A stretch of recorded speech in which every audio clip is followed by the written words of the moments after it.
বেশ কিছু ইলিশ মাছই এখন উঠে গিয়েছে বাজারে।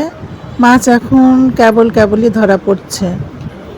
আমরাও বেশ কিছু ইলিশ মাছ কিনে নিয়ে এসেছি খাওয়ার জন্য। পরে আমরা কিনে সেগুলো আমরা ফ্রিজে রেখে দেবো। আজকে আমি 2টা ইলিশ মাছ নিয়ে আমি জাল দেব। জাল দিয়ে আমি পান্তা ভাত দিয়ে খাবো। যেদিন আমরা মাছ বেশি করে কিনে নিয়ে আসি সেদিন আমরা আগে জাল দিয়ে খেয়ে দেখি মাছটার কেমন স্বাদ। পান্তা ভাত খাওয়ার জন্য রাত্রে আমরা বেশি করে ভাত রান্না করে গরম ভাতের মধ্যে পানি ঢেলে দিয়েছিলাম।